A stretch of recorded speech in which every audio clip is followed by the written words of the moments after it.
Hello and welcome back everyone to this installment of the LTCC Academic Senate President's Report. Reporting here for May 2019. I realized my last report had part of May in it. I think there's enough to cover this month that I don't have to do a dual May-June report. There'll be, I think, just a June report coming. And then in summer, as I fulfill my duties as Senate President, going to board meetings and PAC, I'll continue to do some sort of update, maybe just for the whole summer to loop everyone in on everything that happens over the summer. Other thing I wanted to say is I've been doing these video reports for, I think, most of this year, and I've heard some good feedback on it. Again, I'm very much involved in the world of technology and audio and video recording and using a lot of that in my online classes, doing instructional videos in the DE coordinator position, temporary role, and then also my new role in faculty chair of teaching and learning. So I hope to continue to use and leverage technology, social media as much as possible, just to communicate some information to you. And again, as always, I'll have time index under the video on YouTube here, so you can just check it out. And that way, someone told me recently that they just go to the areas that interest them, and that's perfectly fine with me. So first off, I want to give you an update on a report I gave to the Technology Council on some issues that I think affect us as faculty. So let me jump to that report here. Okay, so I wanted to also give you an update on a report I offered to the Technology Council on May 8th, because some of these issues I think will loop in with some of the new things coming up with technology and some teaching and learning efforts. So two purposes for my report. One was to offer an update on distance education.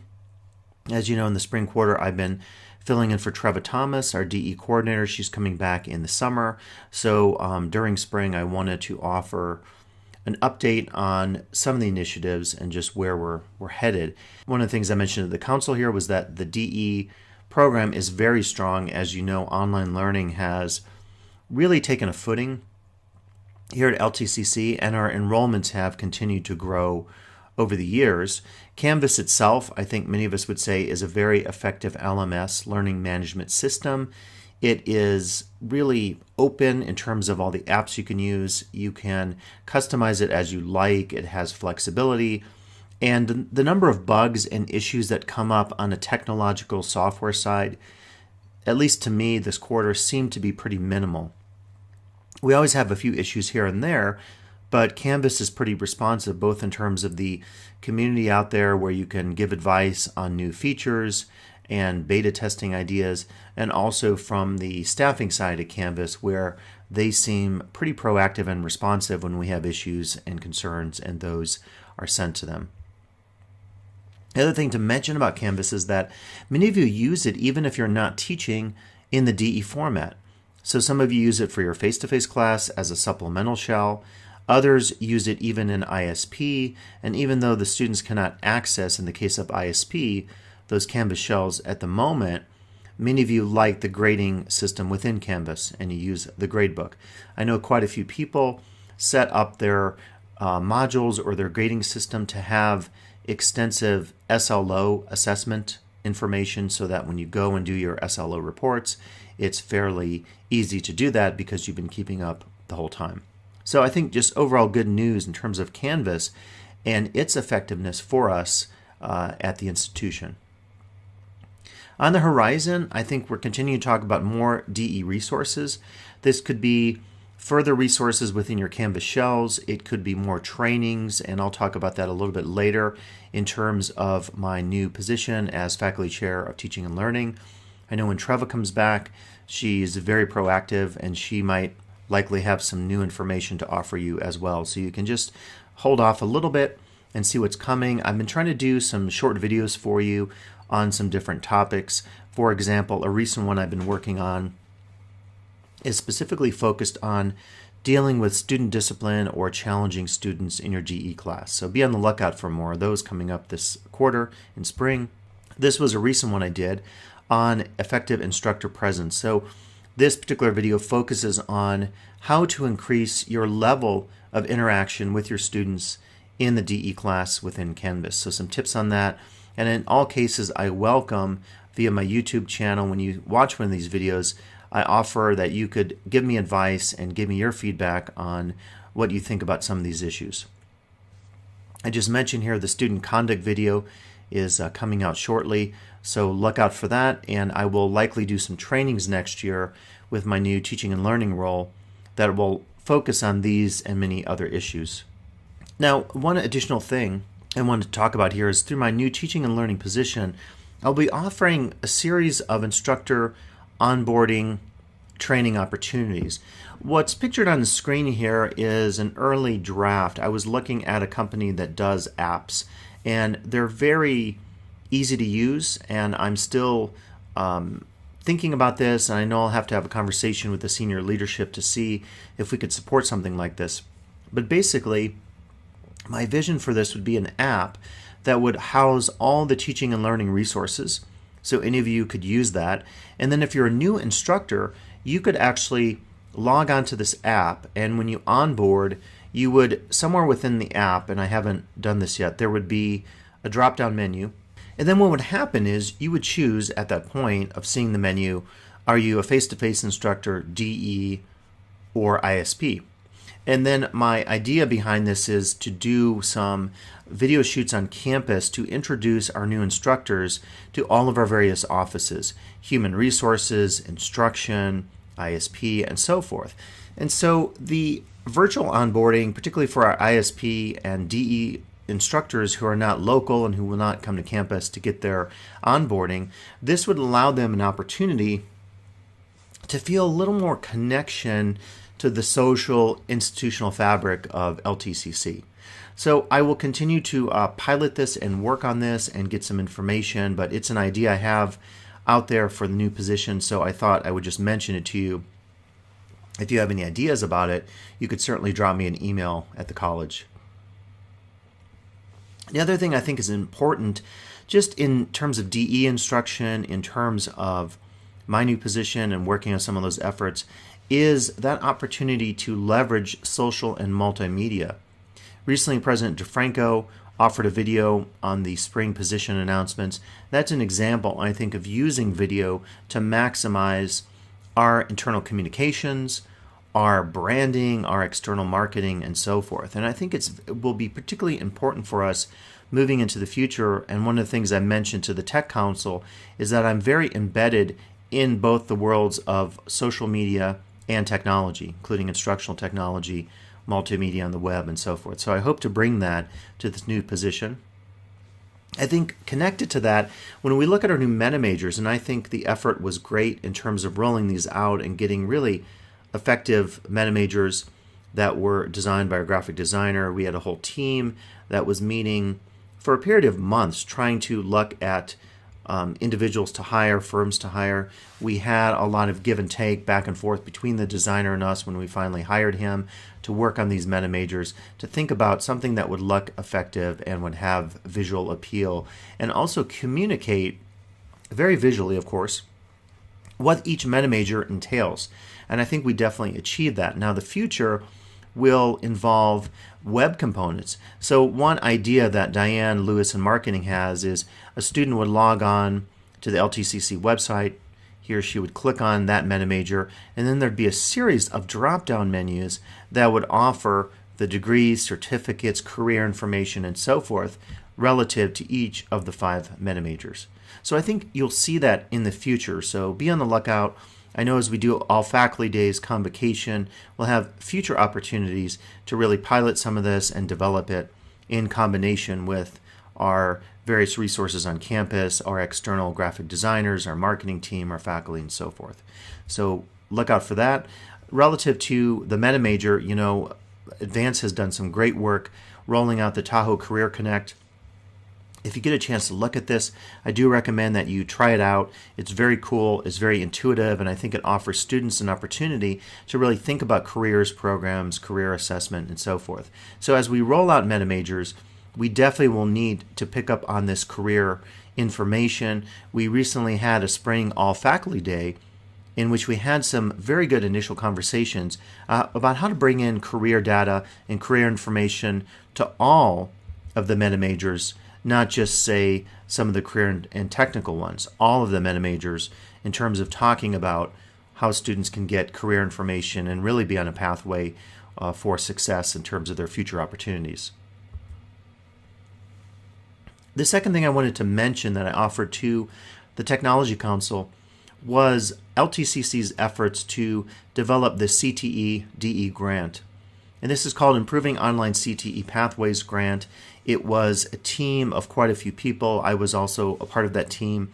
We met, we had conversations in person, on Skype, and also via email with our grant team that is based in Oregon. And this is the project summary. You can see here it discusses what the goal is. Basically, in a nutshell, it's going to focus on improving quality, accessibility of online CTE degrees and certificates. It also looks at gaps and filling those in industry-approved programs that are close to being fully online. You see some of the programs here that we considered. I really, though, do see this as an opportunity to develop some efforts, not just in our CTE programs, but I think anything we do that is new with DE, with onboarding, with instructor training, will benefit the institution across the board. And you see Tahoe Career Connect making another appearance here, so that is definitely on the radar in terms of this grant. So we'll know, I think, fairly shortly if we get it. It can be up to $500,000. It would be a great opportunity for LTCC, so we'll keep everyone in the loop in terms of the success of that grant going forward. One of those aspects of the grant that I think is pretty interesting that we could develop throughout our DE programs and other programs is through Concentric Sky. So Concentric Sky is a company that does a lot of work with big companies, educational foundations, and so forth, and they do a lot of efforts with badging. And badging refers to using, I thought I had maybe some examples here, I don't, but refers to using badges in such a way if a student completes a particular outcome in a class, they do a training, it could even be for faculty and staff, they get these badges, and then the digital badges are essentially a graphical way to represent some things that are traditionally represented, say, on a CV or a resume. So it's an opportunity to really think about a digital component to some of these efforts that I think could be very valuable in the future. So that is also written into this grant, and we'll see what happens again with the grant as we move forward. I wanted to mention just some aspects of experiences in the future, and I think you know that part of my world I've done a lot of efforts consulting and writing in the world of spatial design and consumer spaces, the theme park industry, museums, and so forth. And I mentioned this to the Technology Council because I think it's an opportunity to think about moving forward in a new direction. And I'm referencing here Disney's new Star Wars Galaxy's Edge theme land that will be opening up in many Disney parks. Now, I mention this because what Disney has identified in their new Galaxy's Edge theme land is using augmented reality and gaming as part of the guest experience. And this is all very new, but it's reported that individuals, guests in the park will be able to navigate the theme lands and use this app in such a way that it mimics gaming, it mimics video gaming. You might be able to collect achievements, there could be quests involved, you could use this as a form of extending the storytelling and so forth. In some of the writing I did years ago on immersion, I made the point that this is likely going to be, and I was sort of predicting this close to 10 years ago, saying essentially that this use of augmented reality and gaming is likely going to be the future of spatial design in amusements and consumer spaces, because over time, these companies that are developing and building out theme parks and consumer spaces are competing with the virtual world. The virtual world is also trying to be very immersive and interactive, and thus, if you're doing a physical space, you have to think about making that immersive and experiential and focused on storytelling. And in fact, if you know the work of Pine and Gilmore and the experience economy, the emphasis in that work is on how you create experiences in traditional brick and mortar spaces, and you don't just focus on selling things. Most of the recent headlines in the retail world, this is one from March 9th, are talking about how stores are closing because they cannot compete, the brick and mortar stores cannot compete with the virtual spaces, Amazon.com and eBay and the other spaces that are selling things virtually. And in a sense, people are foregoing going to a traditional brick and mortar store. What Pine and Gilmore suggests is we have to build out experiences as we develop spaces, or I try to transform spaces. So what I mentioned to the Tech Council is we can take some of that inspiration about experiences and think about really using new efforts and MetaMajors and guided pathways in the realm of how we teach and DE education, even ISP classes, and thinking about more experiences and opportunities than, say, traditional pedagogy or traditional classroom spaces.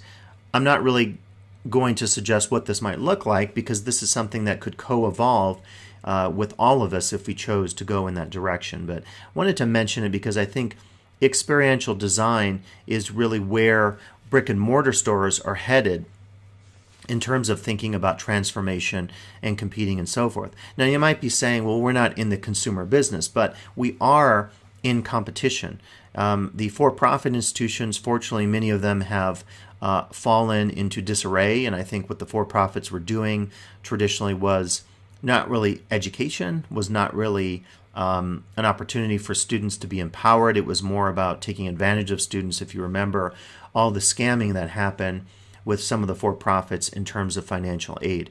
So I think, though, we are competing with other institutions of higher learning, and we're always thinking about how to make our offerings to students more meaningful, more affordable, and I would argue more experiential in terms of giving something that will have long-term lasting meaning and also connect in with social justice efforts and personal and social transformation. So things to think about, I think, in the future of DE, of MetaMajors, and so forth. If you do have any questions about this Tech Council report, let me know. And this is just another part of the Senate President's Report, but I wanted to offer it for you since I thought there were some very relevant bits of information that I offered as part of my report to the Technology Council. Okay, in addition, I thought I would talk today about the update to the FHP process. You know, this is the faculty hiring prioritization process, and this is the process by which we determine what we think would be recommendations to the Superintendent, President, Board of Trustees in terms of future faculty hires. Again, just to reiterate, just because we send this list forward, it doesn't mean they have to hire any of these. They could hire other positions. It's just really our list of priorities. And this year, because so many of us were involved in a conflict of interest advocating for putting forward a position, the committee structure was a little bit different and a little smaller, and I still think they did a great job. Well, here are the results of that on Friday of this week. Today is May 14th. Okay, and since I recorded this video, there was actually an update provided at the last Academic Senate meeting, so I'll just leave the information here for you to look at. Again, after this point, the resolution eventually will get communicated to the administration for potential future decisions in terms of hire. So more to come certainly on this topic as we move it through its various governance processes at the college. I also want to mention John Kingsbury will be sending out some information, but Senate elections are coming up. So this year, Vice President, Secretary, and areas 3 and 4 are open. So just be on top of that if you're interested. And I expect as well, Faculty Association probably will be sending information out both about officer elections and then also solicitation of interest in serving on the negotiating team. And let me just say a little bit, because I've done both roles, served on association negotiations, multiple terms as Senate President and other officers on the Academic Senate, that I think it's really important for us looking forward in all of our positions, leadership positions, including the key committees, to really make sure we're cycling in new people and getting new blood on these committees. We have a lot of great experience. A lot of us are proud to serve in these leadership roles, but we realize that we can't do it the rest of our careers at the college. Some of these positions do take a lot of time, as some of you might note. And also, we need to make sure that as we're hiring new faculty, we get that new blood, so to speak, in on the major committees and decision making. And there's a reason we're hiring new faculty like Mark and Kata this year and a few others that we don't know yet, because we want their experiences, their perspectives, their expertise from areas different than ours. And so one advantage of relying on some of those folks and getting them into the fold is that we get our new perspectives. And any of the organizational theory that you read always says that that makes your organization vibrant, the new perspectives and changing out the old and the new leadership. So just a little bit of an editorial there for both Senate, Association, all our college governance groups, everything really. I would say it's very important to have new blood, new leadership, and so forth. And that brings me to committees. So I will be having some conversations about committees. I had a really good meeting with Allie Bissonette, our new Dean of Instruction, in my office about a week ago for about an hour. And this was one of the issues on our list, or I mentioned to her. And I was looking here, specifically I shared, I don't have it, but it's a legal page paper, and I mentioned to her that these are all the current committees on campus. And there are so many committees that it's like we're into the, you know, on Microsoft Excel, you go A to Z, and then you go AA and AB and so forth. And we're getting really at the end of almost going through the alphabet twice. And so I think that's a sign of just some conversations needed on campus. I've been definitely putting on the radar of members of the senior leadership team. I mentioned it to Allie. I just want us, I'm a little concerned because, again, I've done this over a period of years, Senate President, and I mentioned to someone then in the past, my joke was, you know, I could pretty much do the committee list on the back of a napkin. Maybe not that extreme, but definitely I wasn't doing a chart. And if you've seen some of the stuff John's developed and Mark when he was Senate President, it's great, that information and having that all in Excel. And John's done some really good work with trying to figure out who's been on specific hiring committees. The thing I worry about is in this era of Willie Brown reduced teaching and also sabbatical leave program, that when we lose someone, we lose continuity. And Michelle Risden has said in her role as CIO that we're not replacing those positions, but there's still a loss of continuity. I worry about this in terms of our summer committees. If the big governance groups continue to meet on campus in the summer and we're not represented on those groups, how does that play out? Now, one issue I think to look at in terms of this going into the future is, do we go to a 365 model and then maybe we staff those committees in the summer, maybe more people in addition to, say, Clinton and Kata and I believe Mark, who are teaching more in the summers. Maybe we have that as an option, all faculty. I don't know. But I think as we move forward and we get more flexible as an organization, we have to really address committees. And what I've said to the SLT team is that we need to maybe really prioritize like the top 10 committees. We know all those governance groups that Kindred helped set up when she was here, and those smartly align with our accreditation standards.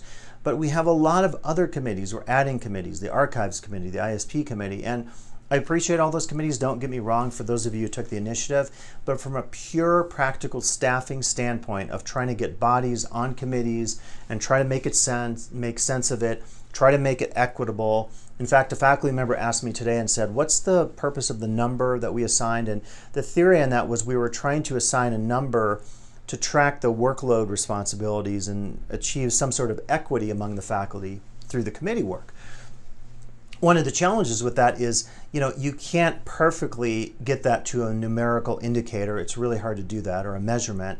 And then secondly, I discovered recently there were some of these committees, the goals committee 1, 2, 3, and 4, and a faculty member said one of the committees wasn't meeting, and so there's situations like that too where we assign number or credit, if you will, for a particular committee, but then we discover that that committee isn't meeting. So I think it's probably a leadership issue across the campus to really say, what are the key committees? Which ones do we want to use next year? I would say, this is my personal opinion, but my opinion is focus on the governance groups and, of course, Senate. So you're going to have all those groups represented. And then start to really prioritize and say, what are we really working on next year? We're working on SEM, we're working on guided pathways, and we're working on promise. What I would want to see strategically is we really focus our attention and expertise on those core areas where we're going to make a difference. I was talking to Russie Egan, our VP of Business, and she said, you know, a lot of the committees she's on, she tries to use as working committees. So there are strategies within the committees themselves to really focus on getting work done. For example, and this is not nothing against any committee out there, but I know that sometimes we do the same reports on multiple agendas, and some of that is a reporting requirement, and we have to share it through governance, and this is our defined process of doing that. But in some cases, maybe there's a bit of redundancy, or we could think about doing those reports in a more virtual format. I'm not saying video. We don't have to have, by all means, please do videos if you want. I love videos, as you might gather. But I think sometimes, you know, having more what Russie's getting at, a working committee model, could be effective. Guided Pathways, I believe, has been structured that way. CLEMC is slowly transitioning to that as we have some conversations about streamlining in the college catalog and moving towards pathways and SEM projects. But I just want to throw this out because I think we can't sustain this anymore. I'm always saying that I want to have like a t-shirt that says #bandwidth, because we don't have the bandwidth to run the number of committees we do. And I'm going to continue to say this next year and continue my Senate President role when I meet with the senior leadership team and say, who are we thinking of next year for committees? And by the way, a few of you raised concerns like about committees and matching your interests, and I totally get that. But one thing I'll tell you from having been here now 21 years is that we often don't get the ideal committees that we want, and we often don't get a complete match with our area of expertise or interest or passion with the particular subject matter of the committee. So with that in mind, I think it's just hard sometimes, including the Willie Brown stuff and losing faculty for sabbatical leave, to match you up with the perfect committee. It's just not going to happen. Our faculty is too small. We have too many committees that need staffing. Now, one solution to that, again, is to continue to have conversations about the need of certain committees. Maybe some of these can be ad hoc, and maybe if you're thinking of a new committee you want to roll out next year, maybe we try to do that virtually. Maybe we try to do that over email or meet once in a year. And I know sometimes your work is important and you really want to have a committee represented, but we got to put people on those committees. And selfishly, I think if people are strapped serving in so many different committees, and some faculty are in a crazy number of committees, then I think we're pulling away from your expertise in counseling or working at the library or teaching your classes. And so that's a concern too, is just burnout and people really feeling workload concerns and so forth. And I'm straying into the territory more of association, but it's also the territory of the Senate, because the practical job of matching people with committees falls to the Senate. And I think the association could talk about, have conversations and negotiations about workload. But I really want to put this on our radar as an institution. I am comparing what I did last year with Senate, trying to get the committees staffed, and doing that 10 years ago. And again, it is radically different. So I think time is perfect to change now, because we have Promise and Pathways and SEM and a lot of new efforts coming on board next year. So I will get off my soapbox and continue to stress that in my communications across campus. I want to celebrate some new hires coming up, and we just hired these. In fact, the board meeting tonight on the 14th is, I think, our last two maybe on this list so far. So Mark Davis, our new faculty member in Culinary Arts and Hospitality, Kata Gorowski in World Languages and ISI, and Ali Bissonette, our new Dean of Instruction. So please welcome them.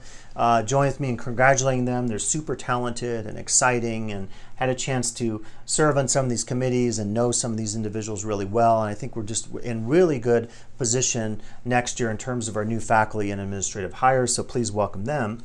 And in addition, you know, we still have two positions that are still in the process of hiring. So counseling faculty and DRC director, which is also a faculty position. So we look forward to those announcements coming up. There are many others I haven't mentioned here. You could check the board agendas. Scott McCubry recently got a new position with the workforce coordinator, moving out of the research office. There are so many hiring processes on campus this year. HR deserves kudos, because they've been running so many hires, part-time and directors and classified and faculty and administrator positions, and they're just absolutely just overloaded with hires this year. And they're going to continue to come, as you'll see here in a second, with some other announcements. So it's very sad to hear the announcement, but Andrea Salazar, our current Director of Physical Services, is unfortunately leaving us, but it's a great opportunity for her as the new CBO for the Lake Tahoe Unified School District. So we wish her well. I believe she's staying on until the summer and then taking that new position. So obviously we'll be hiring for that position in the future, Director of Fiscal. And then also, I think it's later in my report, but I note in there that we will be hiring the job description at tonight's board meeting, May 14th, will be fielded for the new director of Lake Tahoe College Promise. And I'll talk about that a little bit later with Pathways and SEM updates. So let me jump into the Board of Trustees and PAC update for May 14th, 2019. I'll peek at my notes here. And just to reiterate, that what happens in PAC often mirrors what happens in the Board of Trustees. The first could be half an hour of it. Usually the administrative team presents, including the president, the board agenda, what's coming up, and then typically there are some other items as well. So I'll try to consider these together, because obviously they're the same issue. Of course, when the board looks at it, sometimes there's a debate or discussion, and it's a little bit more nuanced, whereas it's informational only, usually in President DeFranco's report at the President's Advisory Council. So Donna will be presenting tonight on FTE trends, and these are really positive trends. What was noted is that we're currently in the second highest year all time at Lake Tahoe Community College in terms of full-time equivalent students. So that's amazing, amazing. Kudos to our faculty for really kicking butt in terms of teaching classes, and a lot of big classes. If you teach an ISP and DE and certainly some of the face-to-face classes are bursting at the seams. I mean, they're really big classes, and we're even getting to the point where we're talking about class size and appropriateness of it, because it's just monumental how many students we have now.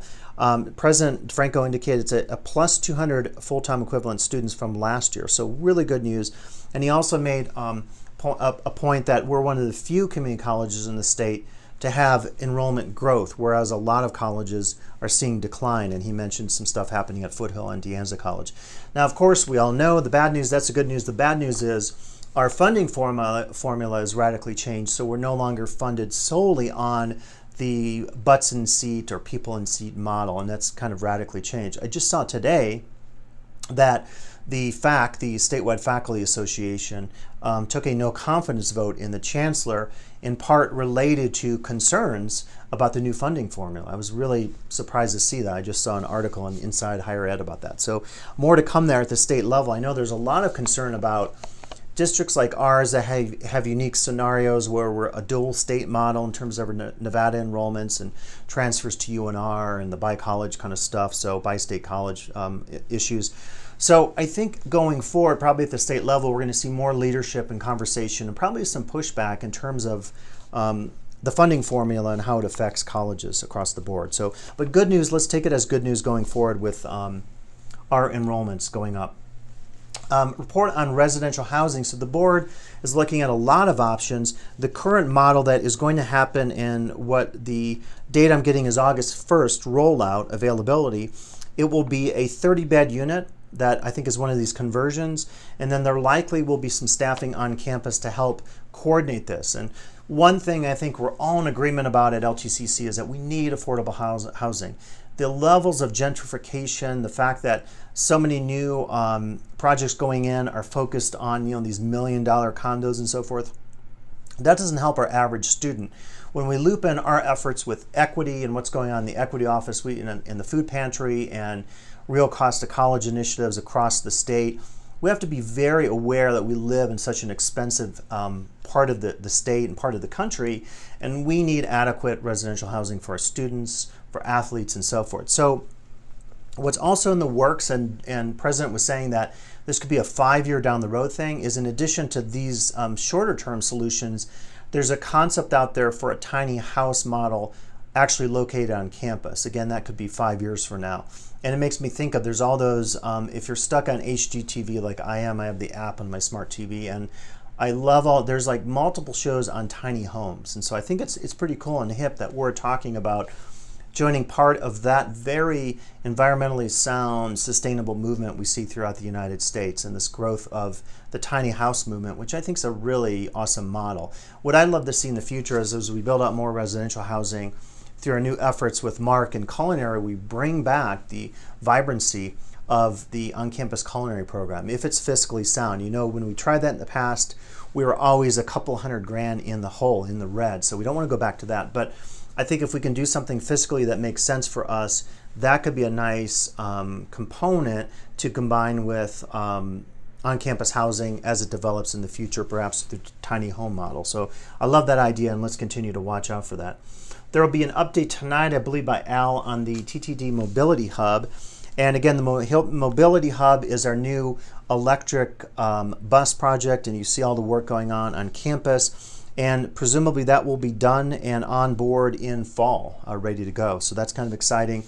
It really does make us the hub of the entire community in terms of electric bus service. And I think it's great, by the way, again, continuing this initiative focusing on green and sustainable issues. We need to be a pillar of the community in terms of these environmental efforts going forward. And I know many of you are, as faculty, staff, administrators, in your own jobs, in your own advocacy efforts outside of LTCC and inside of LTCC.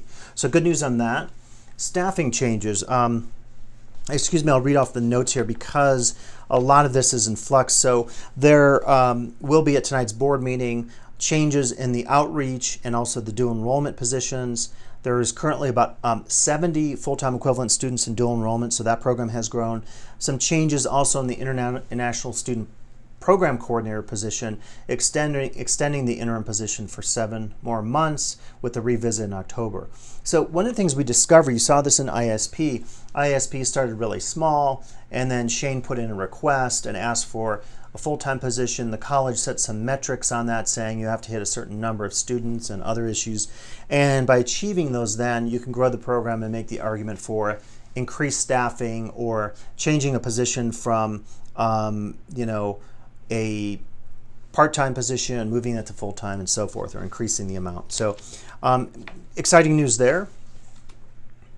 Campus space changes. This is a long one, and I had the pleasure today of taking notes in PAC, and I just sent my notes. This is just, if you look at this visually, this is just the amount of space for the campus space discussion. And I sent this to Rusty and I said, can you look this over to make sure I got it right? Rusty Egan offered a discussion of a number of campus space moves. It was noted that this is only a first phase of changes, and moves and additional iterations may address in the future the foundation, marketing, and ISP. So those offices and many other offices had requests that are not fulfilled under this current cycle, and there'll be 2 families, as Rusty called them, of moves this year. The process developed through the senior leadership team focused on student needs, better space utilization, and co-localization of similarly related programs or staff. There are 2 main families in the move, and the changes will happen sequentially. So in other words, as we move people from one office into another, kind of do that in order, and in a lot of the cases there'll be structural changes, so there'll be construction, so there could be doors or walls or that kind of stuff happening as well. So here's Family A. The Office of Equity and Food Pantry will move into the A256, 257 areas. Student Senate will then occupy the old Equity office. The part-time faculty office will move from the library location to the Student Senate space in the cafeteria. Media Services, including the catalog of media items housed currently in the library, will move into the part-time faculty office. Advanced, currently located in the F wing, will move into the old Media Services office upstairs. That's Family A. Family B of changes, and again these are families because they relate to one another, trying to connect programs or people together, and then as you vacate one space you can move the new office or people into that space. Family B, International Education will move to the front of A256, and Work Experience will then occupy the old International Education office. The space will also include some Career Center space. Sarah and Kata, our World Languages faculty, will move into the F129, 130, 131 area, as will Maxine and Sue with ISI and ESL. Promise then will be housed in E102, which is currently where Maxine is in ISI and ESL. The discussion of campus space closed with a conversation about campus safety. A number of the members present expressed interest in future conversations about campus safety. So I think that's just the concern. Some of the discussion, I don't want to try to speak for people, it's a very complex discussion, but people have concerns, legitimate safety concerns about where they're housed, if they're working late at night, and there's an open door to a relatively isolated area of the building. Is that safe for them? I made the point that it's probably an opportunity to have this conversation across campus, including looping in our part-time faculty and staff involved in our DE education program, because we have safety issues with online education in terms of potential inappropriate conversations and discussions that sometimes happens when our part-time faculty are engaged with some of our very small number of our students. So I think there'll be more discussion of this in the future. I feel like it was very positive. That being said, you know, any campus I've been on, I've worked at, I've worked all over the place, any organization I've worked at, including the corporate world, campus space or office space. When I worked in the theme park industry as a training coordinator, I could tell you stories about how small our training space was. And we often complained and said, well, we have to share it with a bunch of other people and it's not a private space. How do we train people and so forth? So This stuff never goes away, and I think it's good to have the conversations like we had in PAC, those initial dialogues. But space is just a hot button issue on every college campus in the world, really, and it probably in every organization. Unless you're, I don't know, I was thinking recently of like the big companies that have these amazing spaces with indoor gardens, like if you've been to Seattle and looked at the new Amazon digs and so forth. I don't know, maybe sometimes if money is no object and you're making billions as Apple and Amazon does, trillions actually, then you can build out a lot more. We have limitations. And by the way, some of these limitations are set by the state. We can't just decide we're going to build 20 new classrooms. I mean, there's a particular model that happens, and Rusty and Al and Jeff could speak to this better than I, but there's a model that we have to follow in terms of how we utilize our campus space. We can't just build as we want. And a lot of the initiatives now that we're doing outside that we see going on relate to Measure F. And so spaces and needs change. And as Rusty indicated in that report today, a lot of variables were considered. And I think having co-localization, as Jeff DeFranco called it, as a priority in terms of some of these spatial moves makes a lot of sense.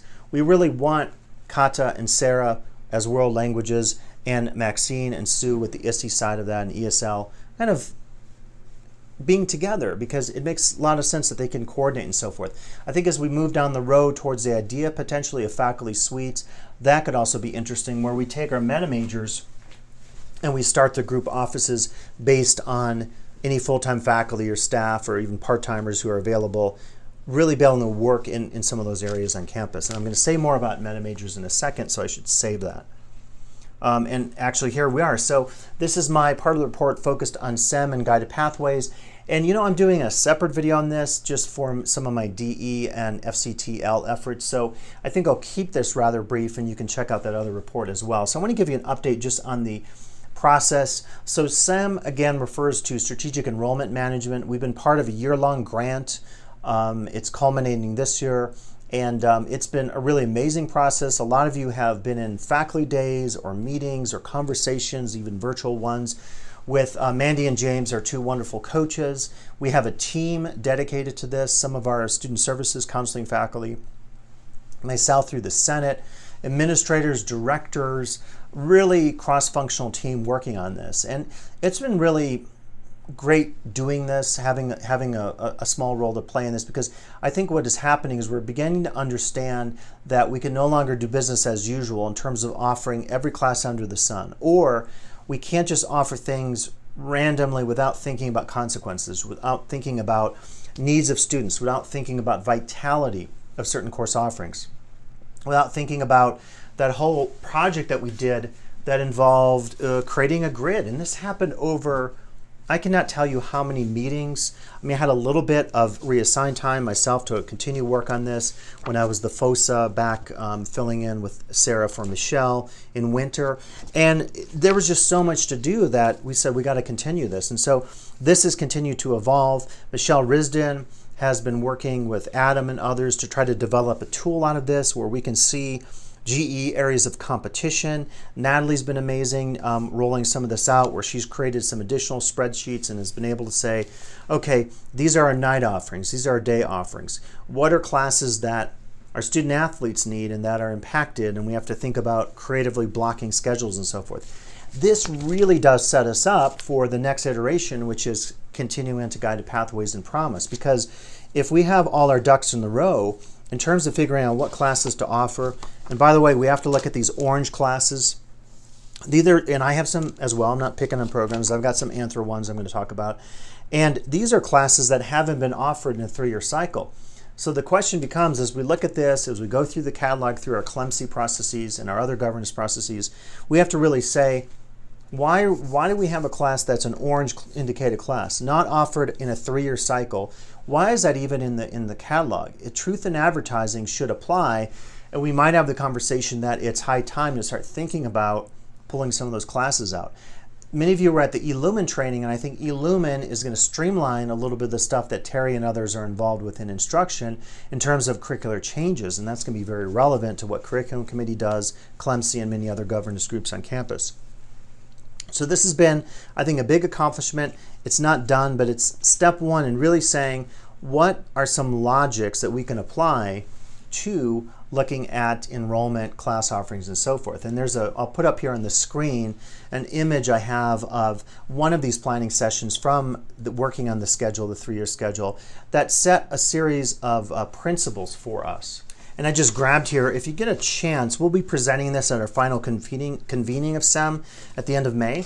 And this is the Tahoe Clear document, and the President's Office and Marketing did a great job on this.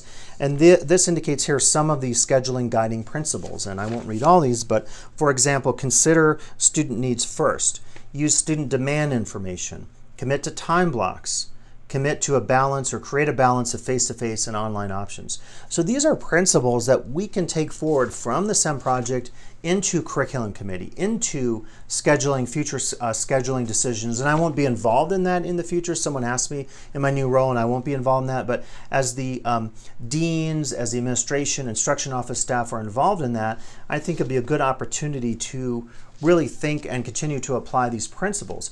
As we develop some things out through Clemson and look at the college catalog, again, these might be very relevant to where we're headed. There were 3 goals of SEM, just to reiterate. 1 was create a student-centered schedule. I think we've moved in that direction. 2 is to create data-informed SEM guidelines and practices. So again, through this process, when we met, if we were looking at anthropology, to pick on my own program, we went back over the course offerings. And this crazy book here has I think it's 3 or more years of data, and this is every single program. It's a nightmare to read, and this gives you a sense. This is a visual metaphor of the complexity of our processes. We are a very small college, very small number of full-time staff, pretty large part-time staff, and look at all the complexity. So one idea was we would look at Anthro 110, which is my traditionally under-enrolled applied Anthro class, and we would say, what are the current what can we project based on past enrollments? We would look at that, and then this also tells us, was it a distance ed class, a face-to-face class? Was it canceled? And some of these, and I won't pick on the programs, and we all have these, believe me, it was like cancel, cancel, cancel, cancel, cancel, and then maybe one time it went, and it went with 5 students. So just in terms of just being brutally honest with ourselves and looking in the mirror and doing that critical reflection that organizations need to undertake, is it really legit for me and Anthro to offer Anthro 110 every year or even every 2 years if every time it gets 7 students? Is that really a vital need? I think that's probably not a vital need. And on my radar is really looking critically at my local Anthro degree and also some of those Anthro classes that only really apply to the local degree. I really want to see this across the college. I think we all have to do this. We have to look critically at ourselves, at our programs, and maybe make some hard decisions. I think that's part of the message or lesson from this. But if we all do it, we can share in that a little bit. And again, the pain might be initial, kind of like these campus space discussions I mentioned today. But the effect and what it does for our students in the long run, that is going to be really long-lasting and meaningful for our students. And I also think for ourselves as well, in terms of our program vitality. Goal 2, again, I mentioned, is create data-informed SEM guidelines and practices. Goal 3, create clear pathways. So the creation of clear pathways, this specifically relates to moving forward, what I'm talking about here in just a second, future guided pathways efforts. So what we'll do at the last convening coming up in May, and we have our check-ins with Mandy and James. Those of you who did our recent faculty day, we focused a little on careers. We'll present this information, and we've been selected as like a model group to present to next year's cohort for the SEM project. So that's pretty exciting. I'll be presenting with Dr. Risden or part of a panel on the last day of convening down in Irvine or Newport Beach when we meet later this month. So I want to mention that going forward, these are 4 areas that we identify that could be vital for us in terms of taking SEM and pathways into next year and beyond. So one of these is integration. We talked about more integration of instructional services and student services in terms of collaboration. Very key with guided pathways in the Promise program, which we'll talk about in a second. We also discussed MetaMajor planning within the groups. Again, with the MetaMajors, the concept is that we're rethinking how we think about our departments. And we're structuring ourselves under these more defined pathways that are initiated more at the beginning of a student's career here at LTCC to save them from accumulating unneeded units, to save them frustration of not being able to finish in 2 years or on time. So as we do more of this, I think it'll be important to say, let's get all the people, for example, in my MetaMajor area, society, culture, and education, to work together to plan.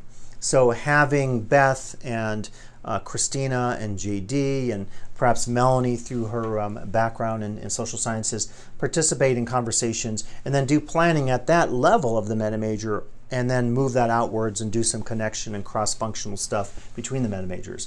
Third is more data-informed decision-making. So we're already doing that. I mentioned some of the projects related to the schedule. I think those efforts will continue in the future. And then also create a holistic student experience. I'm particularly excited in how we might roll out the Coyote kickoff next year in terms of organizing it via the MetaMajors and maybe starting to loop in some of that career stuff that we started the initial conversation, which I thought was effective at our last faculty training day, all faculty day in May. And thinking about the Promise program, which I'll talk about in a second here, moving that forward and really rolling out more student experience stuff, career-based stuff, cohort-based models that's been so successful via CUNY and Skyline through that model. Now the MetaMajor icons, if you had a chance to look at these, I think we've made some real good progress. Just grabbing my other sheet here, we've made some great progress, I think, in terms of rolling these out. This is like the first phase of branding and experience for our students and information guide and so forth. The schedule has some really nice graphics. These are real students, LTCC students. Each reflects one of the current MetaMajors. And then this is a image which I sent all of you as a scan that I created as PDF and JPEG. This is from next year's, this is from the schedule as well. This is from page 9. I believe this will go in the catalog in some form. And this is pretty cool. So it has graphically each of these, and there's color coding of them.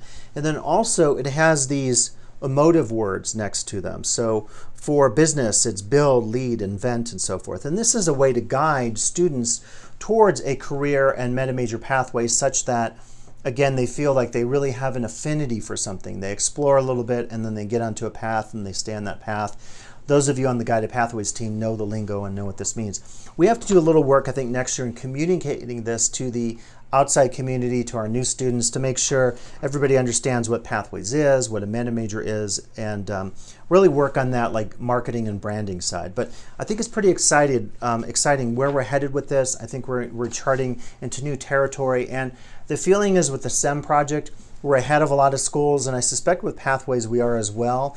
The president was mentioning that he rolled these out at some of his statewide meetings with some colleagues, and they were frankly a little jealous. And Dan, the designer behind this, he does absolutely amazing work. I was on the team selecting him, and we're hoping, kind of a opportunity in the future, that Diane and Katie through marketing will start to roll out, maybe as early as next year, we'll have to see, some sort of web component where a student will click on the MetaMajor icon, or a community member, staff, whatever, and then that will take you to drop-down menus that will have more information about degrees and programs, really what's in the current college catalog, but making it more graphically readable, making it more interesting to look at. We could loop in career data, we could loop in events and so forth. So there's a lot we can really build out through our technological portals, through the website, through Coyote Corner, through our apps and Facebook and even YouTube. So a lot to happen in the future, so be on the lookout for more on Pathways and SEM next year.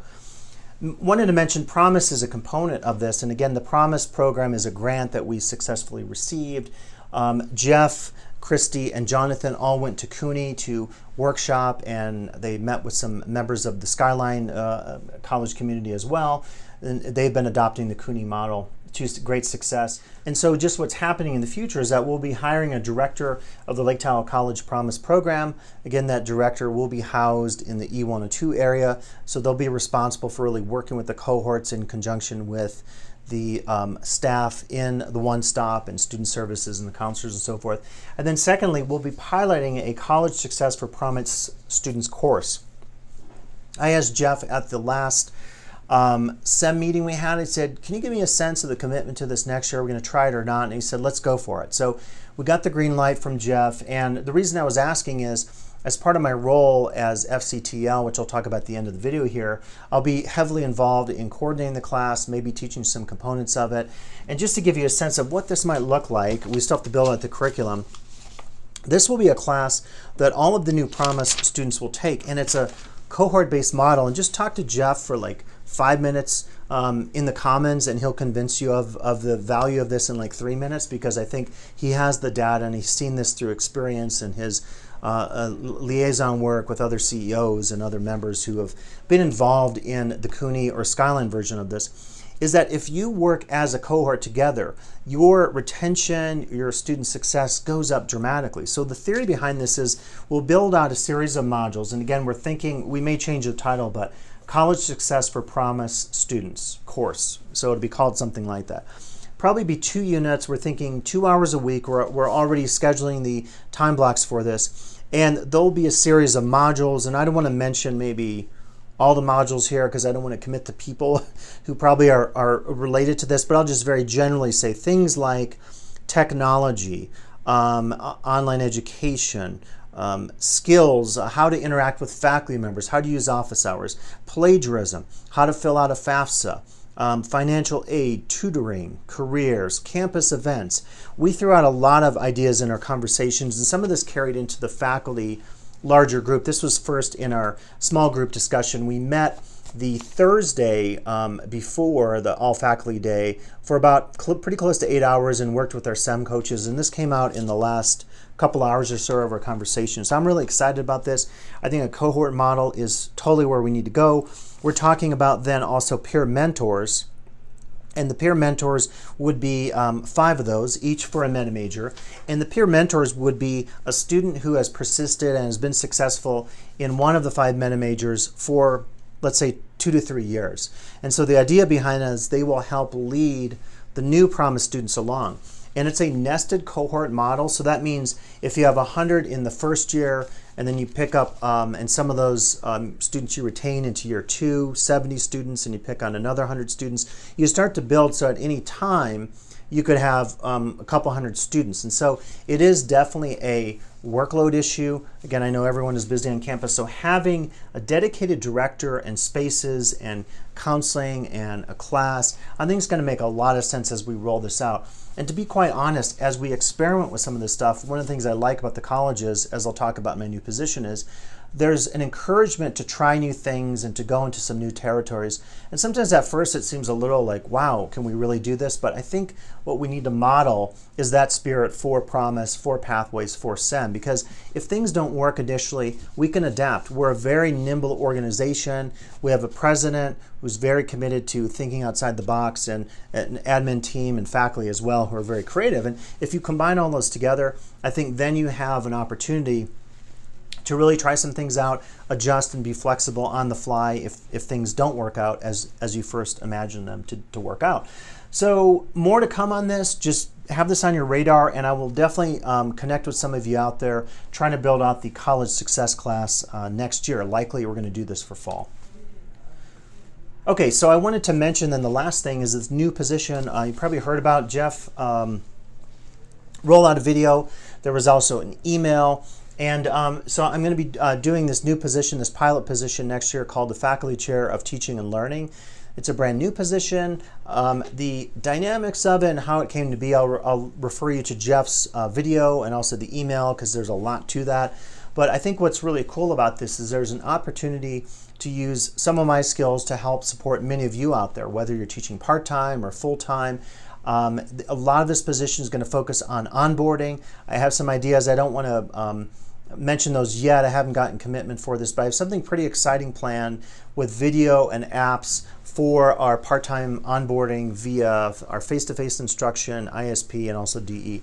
So more on that to come. I'm still trying to look at some ideas and make a pitch to the college for a pretty minimal financial commitment to do some things that I think could be pretty amazing in terms of onboarding faculty in a virtual sense. And so many of you who teach for us part-time know that sometimes you want to be connected more to the fabric of our community.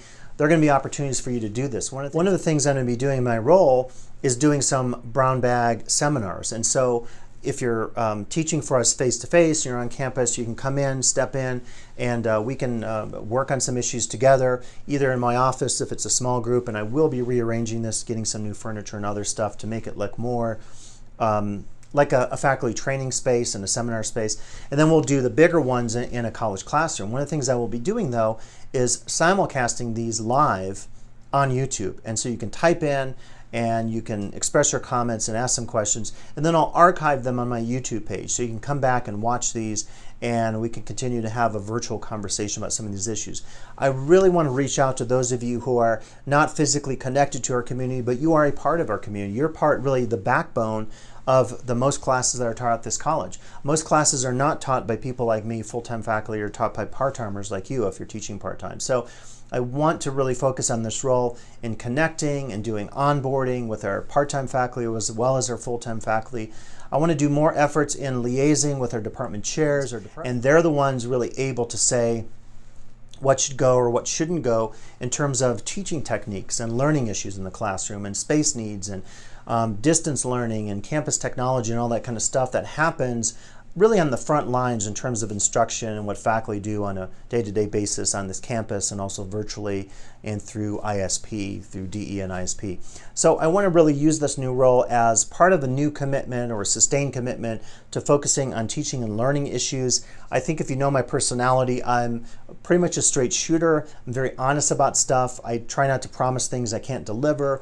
I try not to promise things that I have an inkling that the college can't deliver. So if you ask me questions about teaching, about pedagogy, about instructional issues, about DE, about ISP, and I've taught in all those modalities for quite some time, I'm going to be very honest with you. I'll be very frank with you.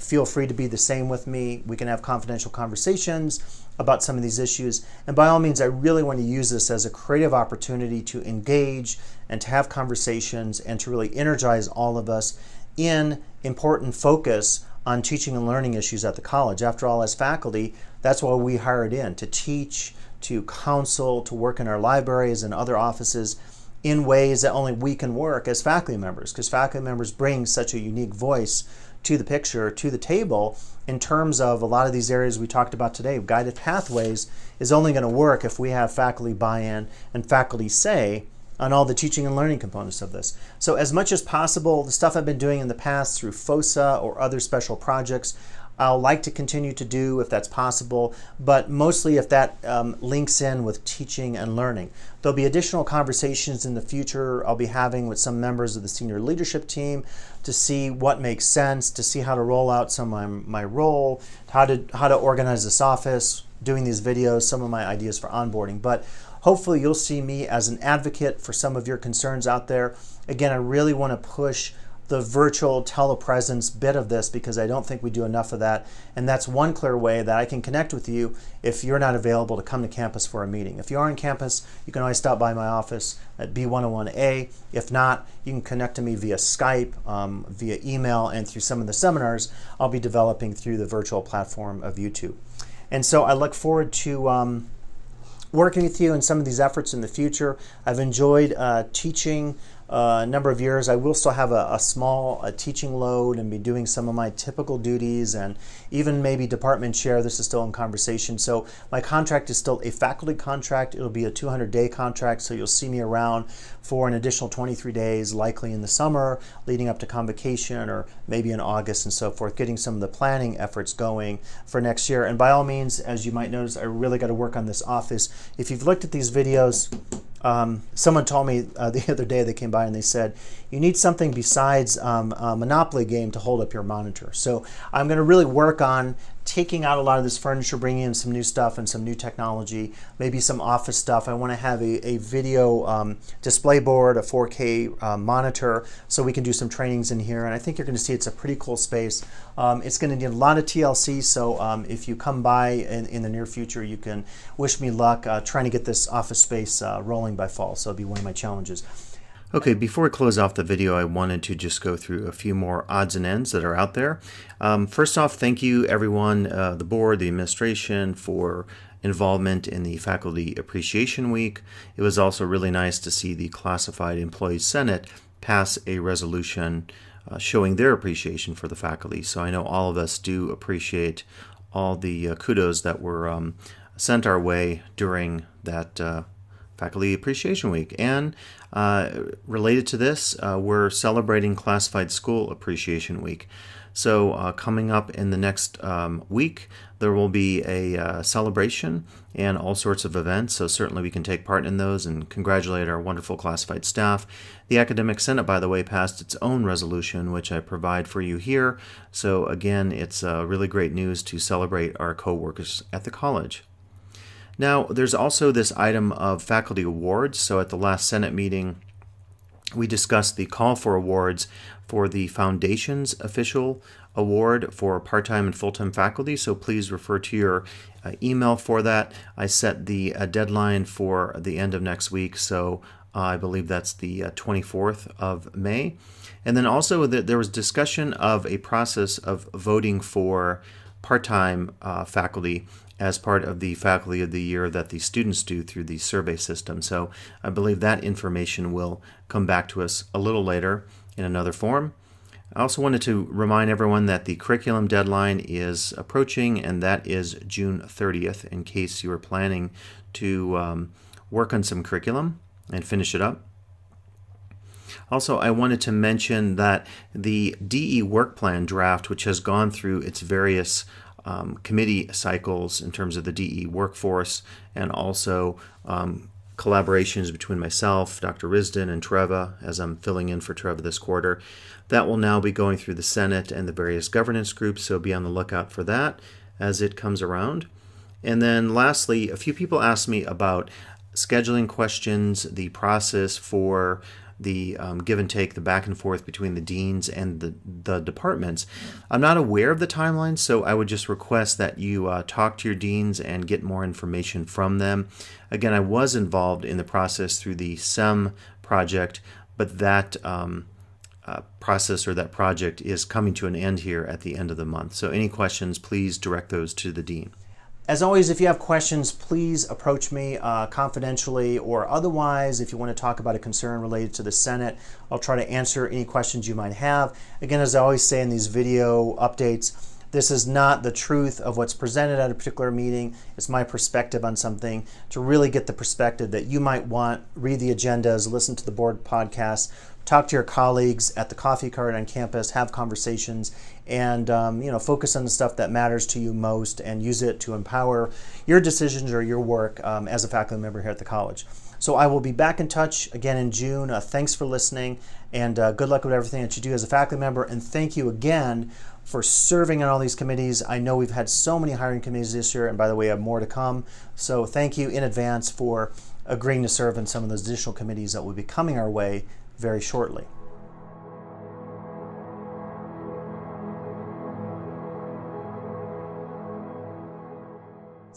I'm particularly interested in how we roll out Coyote, I'm particularly excited in how we might roll out the Coyote kickoff next year in terms of organizing it via the MetaMajors and maybe